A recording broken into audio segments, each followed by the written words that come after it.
కామారెడ్డి పట్టణంలోని ఇందిరాగాంధీ స్టేడియంలో ఎస్జీఎఫ్ ఆధ్వర్యంలో రాష్ట్ర స్థాయి హాకీ క్రీడా పోటీలను ఎమ్మెల్యే వెంకట రమణారెడ్డి ప్రారంభించారు. ఈ కార్యక్రమానికి ఎమ్మెల్యే ముఖ్య అతిథిగా హాజరై మాట్లాడారు. కామారెడ్డి జిల్లాలో రాష్ట్ర స్థాయి క్రీడా పోటీలు నిర్వహించడానికి విద్యాశాఖ ఎస్జీఎఫ్ వ్యాయామ ఉపాధ్యాయులు ముందుకు రావడం అభినందనీయమని కొనియాడారు. రాష్ట్ర స్థాయి క్రీడాకారులకు ఈ సందర్భంగా హృదయపూర్వక ధన్యవాదాలు తెలిపారు.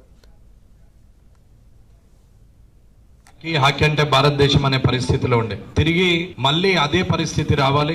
హాకీ ఈ దేశం గర్వించదగ్గ మేజర్ ధ్యాన్ చంద్ గారి ఆగస్టు 29ని క్రీడా దినోత్సవంగా పరిగణించిన సందర్భంలో మనం కూడా ఈ క్రీడ వల్ల మీ వల్ల ఆ క్రీడకు పేరు రావాలని ప్రతి ఒక్కరు కూడా కష్టపడి పై స్థాయికి వెళ్ళాలి.